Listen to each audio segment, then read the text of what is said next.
नमस्कार. तर इंद्रायणी या मालिकेच्या आजच्या भागात आपण पाहणार आहोत की इंदू शाळेला जाण्यासाठी निघालेली असते आणि गोपाळ तिला आवाज देत असतो. मात्र इंदू काही न ऐकता पुढे जात असते.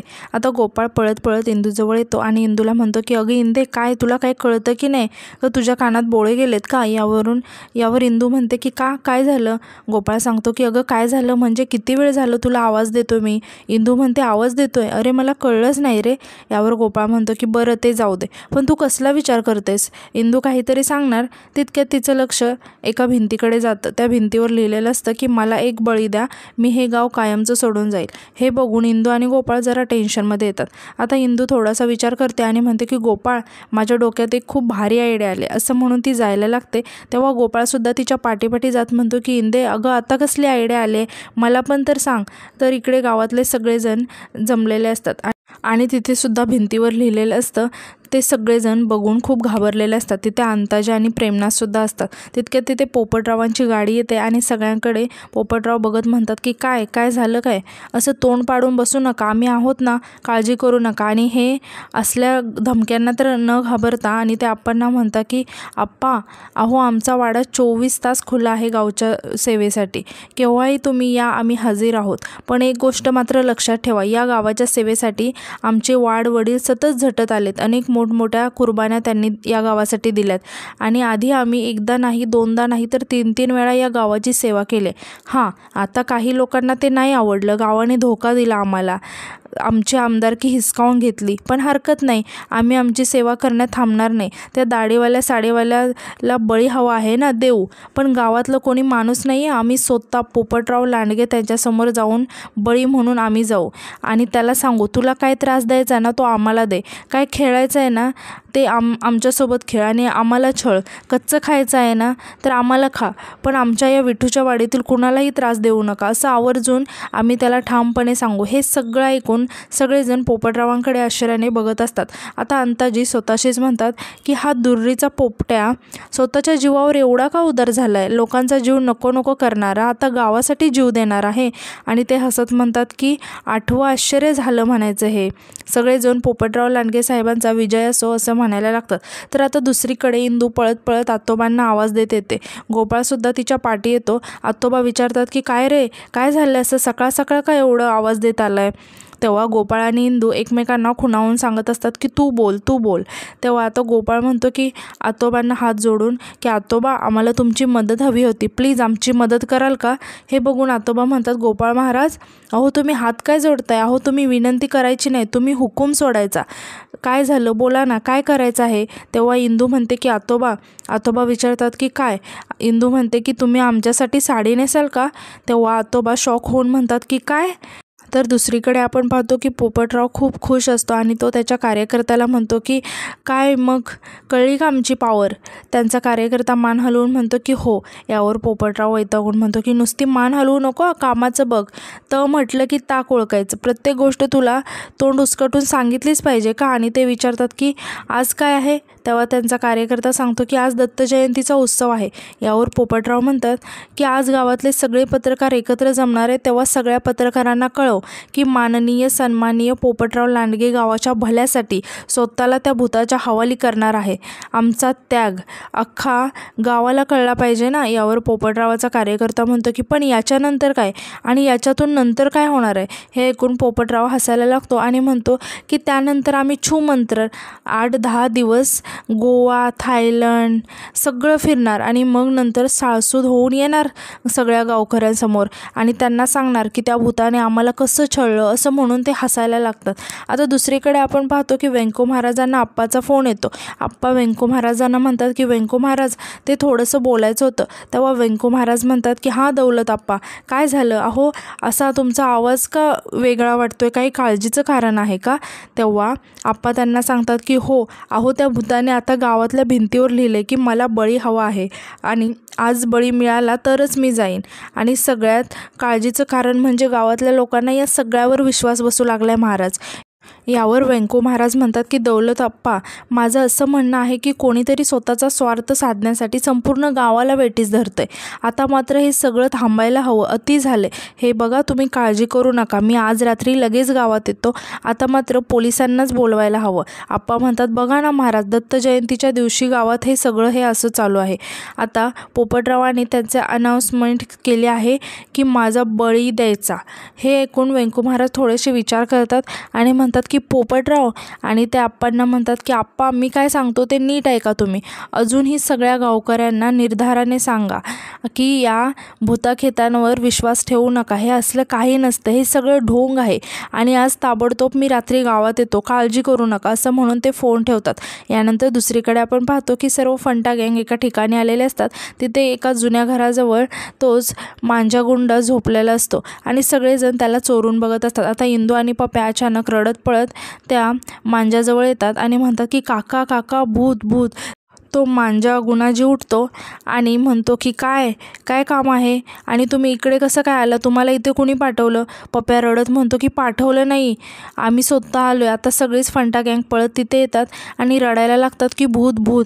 तेव्हा तो मांजा म्हणतो की कुठे आहे भूत, असं म्हणून तो इकडे तिकडे बघायला लागतो. तेव्हा सगळेजण घाबरत म्हणायला लागतात की मागे. तेव्हा तो इकडे तिकडे बघतो, म्हणतो की मागे कुठे आहे? तेव्हा फंटा गँग सांगते की तुमच्या मागे. तेव्हा तो पाठी वळून बघतो, तेव्हा आतोबा लाल साडी नेसून तिकडून येत असतात. तो मांजा गुणाजी त्यांच्याकडे बघून खूप घाबरतो. आतोबा त्या मांजा गुणाजीकडे बघून म्हणतात की मी आले तुझ्यासाठी, साडीवाली दाढीवाली बाई. घाबरायला काय झालं, काय कमी आहे का माझ्यात? तुझ्या एवढी दाढी नाही आहे ना माझ्याकडे, आणि काय मस्त दाढी आहे तुझी, बघू. इंदू आणि फंटा गँग खूप हसत असतात. आता आतोबा त्या माणसाला म्हणतात की मला तुझी दाढी दे ना, आणि ते हातातील वस्तारा दाखवत म्हणतात की हे बघ, मी तयारीनेच आले वस्तारा घेऊन, काढू का तुझी दाढी? तेव्हा तो मांजा गुणाजी तिथून निसटून जाण्याचा प्रयत्न करतो आणि पळायला लागतो. तेव्हा सर्व फंटा गँग हातात काट्या घेऊन त्या मांजा गुणाजीला घेरतात. तर दुसरीकडे रात्री आपण पाहतो की गावातले सर्वजण जमलेले असतात. आता पोपटरावांनी सर्व पत्रकारांना बोलवलेलं असतं. पत्रकार सांगत असतात की आज आपण आलो आहोत विठूच्या वाडी इथे. एक खळबळजनक वृत्त आपल्या हाती आले. भूताने धमकी दिली आहे की एक बळी मला द्या आणि तरच मी या गावातून निघून जाईल आणि या गावावरचं माझं संकट दूर होईल. या सगळ्या पार्श्वभूमीवर गावाचे माजी आमदार पोपटराव लांडगे यांनी स्वतःचा बळी देण्याचं घोषित केलं आहे. आता पोपटराव म्हणतात की गावकऱ्यांनो, मी माझा बळी देणार आहे. आणि ते इकडे तिकडे बघत म्हणायला लागतात की भूता, अरे कुठे आहेस तू, असा ये समोर, मी बळी द्यायला तयार आहे. आता गोपाळ इंदूला हळूच म्हणतो की इंदे बोल ना. तेव्हा इंदू मोठ्याने ओरडत म्हणते की अहो पोपटराव काका, हे बोलू नका, ते भूत खरंच येऊन तुमचा बळी घेऊन जायचा? तेव्हा पोपटराव म्हणतो येऊ दे की मग. तेव्हा अचानक मोठ्याने आवाज यायला लागतो की मी आली आहे, तू मला बोलवलंय, मी आली आहे. सगळेजण खूपच घाबरलेले असतात. आता पोपटराव पाठी वळून बघतात, तेव्हा दाढीवाली साडीवाली बाई म्हणजेच आतोबा पोपटराव जवळ येत असतात. आता पोपटराव खूप घाबरतो आणि म्हणतो की कोण आहेस तू? आतोबा म्हणजेच दाढीवाली साडीवाली बाई जवळ जात म्हणतोय की तू मला बोलवलंस, मी आले. पोपटराव खूप घाबरून पळायला लागतो. तेव्हा आतोबा त्यांच्यासमोर जाऊन उभं राहतात. पोपटराव ओरडत असतो की मला वाचवा, हे माझा बळी घेईल. तेव्हा गोपाळ ओरडून म्हणतो की थांबा, कोणीही पुढे जायचं नाही. पोपटराव लांडगे साहेब म्हणाले होते ना की गावाला वाचवायला मी माझा बळी देणार आहे, तर देऊ दे त्यांना त्यांचा बळी. आणि गोपाळ आतोबाकडे बघून म्हणतो की भूता, काप त्यांना. तेव्हा पोपटराव घाबरत म्हणतो की अरे कसला बळी, हा भूत नाही आहे, हा माणूस आहे. इंदू म्हणते की काय, माणूस आहे? तेव्हा सर्व फंटा गँग पोपटरावजवळ आणि आतोबाजवळ येतात. इंदू म्हणते की हा भूतासारखा आवाज काढतोय आणि तुम्ही म्हणता की भूत नाही आहे. तर पोपटराव घाबरत म्हणतो की खरंच हा भूत नाही आहे, हे माणूस आहे. इंदू म्हणते की थांबा, पाय बघते मी याचा. असं म्हणून सगळेजण आतोबाचा पाय बघायला लागतात. इंदू म्हणते की बरोबर बोलताय हो तुम्ही, हे भूत नाही आहे, माणूसच आहे. इंदू पोपटरावांना म्हणते की काय कमाल आहे हो तुमची, हे भूत नाही, हे कसं कळलं तुम्हाला? खरं भूत कुठे आहे पण? आणि तिकडे हात दाखवत म्हणते की ते येते ते खरं भूत आहे का? तेव्हा सगळेजण मांजा गुणाजीकडे बघायला लागतात. गावातील 2 माणसं मांजा गुणाजीला पकडून आणत असतात. आता पोलीस त्या मांजा गुणाजीला म्हणतात की मांजा गुणाजी, असं म्हणून ते त्याला पकडायला लागतात आणि त्याला मारायला लागतात. तेव्हा गोपाळ ओरडत म्हणतात की ओ मारू नका त्याला. आणि सगळ्यांना म्हणतो तर मंडळी, आपल्याला आत्ता कळणार आहे की हे खरंच मांजा गुणाजी आहे की आपल्या गावात फिरणारा दाढीवाला साडीवाला भूत आहे. आणि गोपाळ म्हणतो की रामा काका, मस्त सुंदर नटवा याला, मस्त सुंदर दिसला पाहिजे. आता आतोबा म्हणतात की मांजा गुणाजी, आता माझा आत्मा तुझ्यात आणि तुझा आत्मा बाहेर. तेव्हा सुशीला आश्चर्याने ओरडत आतोबांकडे बघत म्हणते की हां, आमचे यांनी. आणि आज सगळेजण त्याला साडी नेसवायला लागतात. आता आतोबा म्हणतात की काय मग इंदूमाय, आहे की नाही साडीवाली दाढीवाली बाई? तेव्हा इंदू म्हणते की नाही हो आतोबा, नाही वाटत. तेव्हा आतोबा स्वतःच्या केसांचा विग काढून त्या दाढीवाल्याला लावतात. आता पप्या खूप घाबरून ओरडायला लागतो. गोपाळ त्याला समजावत म्हणतो की अरे हे खोटं आहे, आपण त्याला पकडलंय ना. आता पोलीस ओरडून मांजा गुणाजीला म्हणतो की साडी नेसून गावातल्या माणसांना घाबरवतोस होय? तेव्हा मांजा गुणाजी हात जोडत म्हणतो की माझी चूक झाली, मला मान्य आहे, मीच साडी नेसून गावातल्या लोकांना घाबरवत होतो. तेव्हा इंदू म्हणते की त्याची चूक झाली हे त्याने मान्य केलं, पण ही चूक कोणामुळे केली हे तरी विचारा त्याला. तेव्हा पोलीस म्हणतात की हो, आणि ते मांजा गुणाजीला म्हणतात की काय रे, कोणामुळे केलं हे सगळं? तेव्हा पोपटराव घाबरत म्हणतो की विचारा काय विचारा, आता त्याने मान्य केले ना, परत काय विचारायचं आहे त्याला? आणि ते ओरडत म्हणतात की हे बघा, गावाला माझ्यामुळे हे पकडलं गेलेलं साडीवालं दाढीवालं भूत, त्याला पोलीस स्टेशनमध्ये घेऊन जा, काय चौकशी करू नका. आता भूताचा विषय फिनिश, जा सगळेजण आपापल्या घरी. मांजा गुंडांजी मोठ्याने ओरडून म्हणतो की काय फिनिश काय नाही, हे सगळं त्या पोपटरावाने मला करायला सांगितले, त्याने सुपारी दिली होती मला. हे ऐकून सगळेजण खूप शॉक होतात. आता पोपटराव खूप घाबरतात आणि म्हणतात की नाही, माझ्या सांगण्यावरून काय, मी तुला ओळखतसुद्धा नाही. आणि म्हणतात की इन्स्पेक्टर साहेब, तुम्ही बघत काय बसलात माझ्याकडे, याला घेऊन जा, मी माझे आमदार आहे, तुम्ही माझं ऐकलं पाहिजे, मी ओळखतसुद्धा नाही याला. अंताजी मध्येच म्हणतात की 1 मिनिट इन्स्पेक्टर साहेब, या भूताच्या प्रकरणामध्ये आपल्या गावामध्ये एक मर्डर झाला आहे आणि तो खून झाल्यामुळे गावातील माणसं एवढी घाबरली की रात्री एखादं काम असेल तरीसुद्धा घरातून बाहेर पडत नव्हती. तर तो मर्डर कोणी केला, कसा केला, याची चौकशी झालीच पाहिजे. सर्व गावकरीसुद्धा बरोबर आहे, चौकशी झालीच पाहिजे असं म्हणून ओरडायला लागतात. पोपटराव म्हणतात की कोण कशाला खून करणार आहे, आणि ते म्हणतात की याला घेऊन जा, यानेच खून केला आहे. मांजा गुंड म्हणतो की या पोपटरावानेच खून केला आहे त्या पत्रकाराचा, याचे सगळे काळे धंदे त्या पत्रकाराला कळले होते, म्हणूनच याने त्याचा खून केला आहे, हा पोपटराव खुनी आहे. पोपटराव घाबरून म्हणतात की आम्ही कशाला खून करू आणि मी कशाला खून करू. आणि ते गावकऱ्यांना म्हणतात की तुमचा माझ्यावर विश्वास नाही आहे का, हा काहीही सांगेल, तुमचा माझ्यावर विश्वास आहे का, या गुंडावर विश्वास आहे, याच्या फाईल जाऊन बघा तुम्ही, केवढ्या केसेस आहेत ते बघा तुम्ही. गोपाळ म्हणतो की आमचा इंदूवर विश्वास आहे, आमच्या इंदूने खूपच काहीतरी महत्त्वाचं बघितलं आहे त्या पत्रकाराबद्दल. मोठ्या बाई पाठीमागे लपून घाबरून सर्व काही बघत असतात. आता गोपाळ म्हणतो की तिचं तुम्ही आधी ऐका आणि मग ठरवा की कोणी कोणाला मारलं आहे ते. आणि तो म्हणतो की सांग इंदे. इंदू म्हणते की हे पोपटराव आहेत ना, ते त्या पत्रकाराला मारत होते, हे मी पाहिलं आहे, आणि ते धमकीसुद्धा देत होते.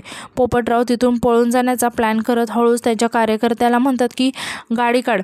इंदू म्हणते की हे सर्व मी नारायणीताई आणि गोपाळलासुद्धा सांगितलं होतं. आणि ती नारायणीला विचारते की हो ना गं नारायणीताई. नारायणी समोर येऊन अंताजीजवळ उभा राहते आणि म्हणते की हो बाबा, इंदूने मला सांगितलं होतं सर्व. अंताजी म्हणतात की इन्स्पेक्टर साहेब, त्या पत्रकाराच्या मागे या आमदार साहेबांचे 2 गुंड लागले होते, हे मी माझ्या डोळ्यांनी बघितलं आहे, आणि त्याच्यानंतरच त्या पत्रकाराचा मर्डर झाल्याची बातमी आम्हाला कळली. पोपटराव घाबरून म्हणतात की आम्ही नाही मर्डर केला, आम्ही कशाला मर्डर करू, आम्ही आमदार आहोत, माजी आमदार आहोत आम्ही, तुमचं तुम्ही निस्तारा काय ते, त्याच्याशी आम्हाला काही घेणं देणं नाही, आमच्या पक्षाचे महत्त्वाचे काम आहे, अर्जंट मीटिंग आहे, असं म्हणून तो तिथून पळायला जातो. आता तितक्यात पोलीस आणि गावकरी त्याचा पाठलाग करतात. अंताजी हसत म्हणतो की पोपट उडाला म्हणायचं. हे ऐकून सगळेच हसायला लागतात. पोलीस म्हणतात की त्या पोपटरावांचा बंदोबस्त आम्ही करतो, तुम्ही काळजी नका करू, असं म्हणून ते त्या मांजागुंडाला तिथून घेऊन जातात. आप्पा इंदूला म्हणतात की इंदू बाळा, एवढासा जीव तुझा, तरी एवढं मोठं काम केलं आहेस तू, भूताला पळवून लावलंस तू गावातून, कसं सुचलं ग तुला हे?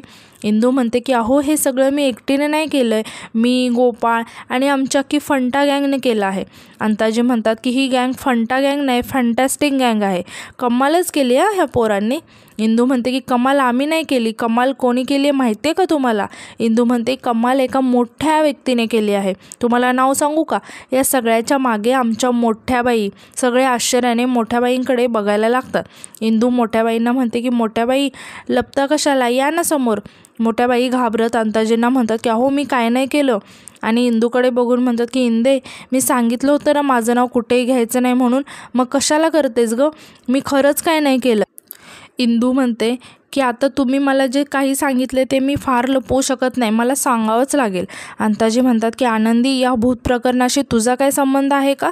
मोठ्याबाई खूप घाबरलेल्या असतात आणि त्या रडत म्हणतात की नाही हो, खरंच माझा या भूत प्रकरणाशी काही संबंध नाही, खोटं बोलत आहे ही पोरगी. महाले मास्तर मोठ्याने ओरडून म्हणायला लागतात की मोठ्याबाई, इंदू कधीही खोटं बोलत नाही हे आम्हाला माहिती आहे, आणि तुम्ही जर आता काही केलं असेल ना तर तयार राहा, पोलीस अजून लांब गेले नसतील. इंदू त्यांना म्हणते की मास्तर, मला तसं म्हणायचं नाही हो, ते भूताचं आणि पोपटरावांचं जे गेटमॅट होतं ना, ते सगळं आम्हाला मोठ्या बाईनेच सांगितलं. हे ऐकून सगळेजण खूप शॉक होतात. इंदू म्हणते की अहो, मोठ्या बाईंनी आम्हाला पाठिंबा दिला आणि हा सगळा प्लॅन त्यांचाच होता.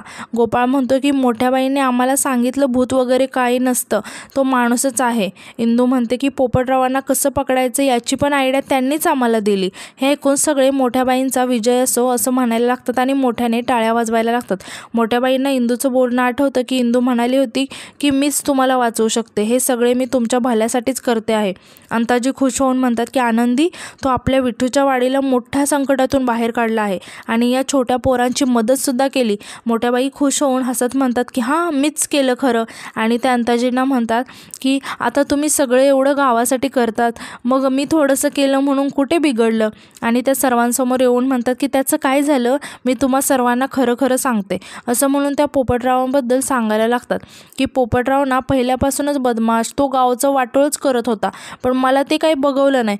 मग मला वाटलं तू हे जे काही करतोय ना ते लोकांसमोर आणायचं म्हणून मी त्यांच्याकडे येणं जाणं वाढवलं. आणि तुम्हा सर्वांना असं वाटत होतं की त्यांचं राजकीय भूमिका मला पटते आहे, मी त्याचं समर्थन करते, म्हणून मी त्यांच्या घरी जाते. पण ते तसं नव्हतं. खरं तर त्याचं भिंग मला सर्वांसमोर उघड पाडायचं होतं, म्हणूनच मी जात होते. आता या सगळ्यांमध्ये माझं आमदारकीचं सीट गेलं ते जाऊ द्या, पण मला गावासाठी काहीतरी करायचं होतं, म्हणूनच मी हे केलं. आता हे पोरं म्हणत होती मोठ्याबाई आम्ही करतो, मग म्हणून म्हटलं की करा, मी तुमच्या पाठीशी आहे. तेवढंच आपला सपोर्ट पोरांच्या मागे उभं राहिलं पाहिजे ना, म्हणून मी फक्त उभी राहिले, बाकी काय नाही. आणि त्या म्हणतात की आप्पा, आता सरपंच या नात्याने तुम्ही माझा सत्कार कराल, पण तसं काही करू नका, मी स्वीकारणारच नाही सत्कार, बिलकुल नाही हा. आणि त्या गावकऱ्यांना म्हणतात की आणि कोणीही माझे आभार मानायचे नाही, आता गाव माझंच आहे, मी कोणी परकी आहे का? मी माझ्या गावासाठीच केलं, मी आभार स्वीकारणारच नाही. तेव्हा व्यंकू महाराज तिथे येतात आणि मोठ्याने म्हणतात की पण मला मात्र तुमचे आभार मनापासून मानावेसे वाटतात वहिनी, कारण या वेळेला पहिल्यांदा तुम्ही इंदूसोबत मिळून काहीतरी काम केलं आहे, आणि ते सुद्धा साधंसुद्धा काम नाही आहे. एवढं मोठं काम तुम्ही दोघींनी मिळून ठरवलं आहे आणि केलं आहे. याचा अर्थ तर पहिल्यांदा तुम्ही इंदूवर एवढा विश्वास दाखवला आहे. अहो, या गोष्टीसाठी मीच काय, अख्खी विठूची वाडी तुमचा आभार मानेल. असं म्हणून सर्व गावकरी मोठ्या बाईंसाठी टाळ्या वाजवायला लागतात. आता व्यंकू महाराज म्हणतात की फंटा गँग, पोरांनो, खरंच कौतुक आहे तुमचं, एवढ्या कठीण प्रसंगाला तुम्ही धीराने तोंड दिलं. या काळात मी गावात असणं गरजेचं होतं, पण निगोजकर महाराजांचं कामसुद्धा खूप महत्त्वाचं आणि मोठं होतं. मला काळजी वाटत होती की तुम्ही काय करणार. सर्वजण शाब्बास पोरांनो, जिंकलं तुम्ही. निगोजकर महाराज इंदूकडे बघून म्हणतात की हुशार आहे आमच्या इंदू. इंद्रायणी वाडेकर खूप मोठ्या कीर्तनकार, जिकडे जाईल तिकडे जिंक. आणि म्हणतात की तुमच्या विठूच्या वाडीचं नाव खूप मोठं करणार आहे ही मुलगी. पत्रकार विचारतात की या प्रसिद्ध बालकीर्तनकार इंद्रायणी वाडेकर आहेत ना, यांचं नाशिकचं भाषण खूप गाजलं होतं ना, यांच्या कीर्तनाची चर्चा खूप ऐकली आहे. आणि म्हणतात की आज दत्त जयंतीचा दिवस आहे, यांचं कीर्तन ऐकायला मिळालं असतं तर खूप आनंद झाला असता. निगोजकर महाराज म्हणतात की करणार ना, का नाही करणार, आणि आज दत्त जयंतीसुद्धा आहे. आणि ते इंदूसमोर हात जोडून म्हणतात की गुरु माऊली, करणार ना कीर्तन? इंदू खुश होऊन म्हणते की हो, करेन ना, पण पहिला आमच्या गुरूंना विचारू द्या. हे ऐकून सगळेच हसायला लागतात. आता व्यंकू महाराज म्हणतात की अगं कर की, तुझं कीर्तन ऐकणं हाच तर आमचा आनंद आहे. यानंतर आपण पाहतो की सर्वजण मंदिरामध्ये कीर्तनासाठी जमलेले असतात. इंदू श्लोक म्हणून कीर्तनाला सुरुवात करते. गुरुर ब्रह्मा गुरुर विष्णू गुरुदेवो महेश्वरा गुरु साक्षात परब्रह्म तस्मै श्री गुरुवे नमः. इंदू म्हणते की माऊली, आज दत्त जयंती आहे, आज दत्त जयंतीचे कीर्तन आहे माऊली. दत्तगुरू म्हणजे काय? दत्त म्हणजे परब्रह्म किंवा मुक्त, ज्याच्या पाठीशी गुरुचा आशीर्वाद असतो, तो मुक्तच असतो माऊली. माऊली आज दत्त जयंती म्हणजे त्या दिवशी दत्तगुरूंचा जन्म झाला तो दिवस, आणि म्हणते की आपल्या भाषेत सांगायचं झालं तर दत्तगुरूंचा हॅपी बर्थडे. आणि मग ती दत्तगुरूंची गोष्ट सांगते. इंदू म्हणते की माऊली दत्तगुरूंची गोष्ट अशी ऐकावी की दत्तगुरूंचा आपल्या मागे आशीर्वाद असावा.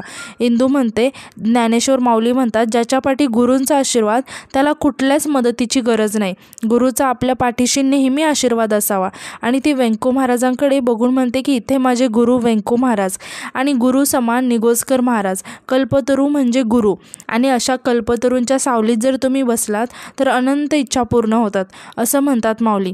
आता आपल्या विठूच्या वाडीत भूताचं सावट पसरलं होतं ना, तेव्हा आपण किती घाबरलो होतो. कोणाला काहीच सुचत नव्हतं, सगळे घाबरून गेलो होतो. त्यावेळी व्यंकू महाराजांनी कीर्तन करून आपल्याला काय सांगितलं, ही सगळी अंधश्रद्धा आहे, याला अजिबात घाबरू नका, भोंदूपणा आहे हा, अजिबात कोणी घाबरायचं नाही असं व्यंकू महाराजांनी सांगितलं. आणि खूप धीर आला बघा. मग आम्ही म्हणालो बस, मी आणि गोपाळ आम्ही दोघेच निघालो होतो त्या पाटलाच्या मळ्यात भूताला धडा शिकवायला. पण तितक्या समोर व्यंकू महाराज आले, पण ते आम्हाला रागवले नाहीत. ते म्हणाले की तुम्ही जे करताय ना ते बरोबर करताय. त्यांनी आमच्यावर विश्वास दाखवला की मी तुमच्यासोबत आहे, आणि ते आले सुद्धा आमच्यासोबत पाटलांच्या मळ्यात. आणि ते व्यंकू महाराजांकडे बघून हात जोडून म्हणते की असा गुरु लाभला आहे आम्हाला, त्यांनी विश्वास दाखवला आमच्यावर. म्हणजे ज्ञानेश्वर माऊली म्हणतात की आपल्या पाठीशी गुरुचा आशीर्वाद असेल तर इतर कोणाच्याच मदतीची गरज नाही. सगळेच आनंदाने इंदू काय सांगते ते ऐकत असतात. आणि आजचा भाग इथेच संपतो. धन्यवाद.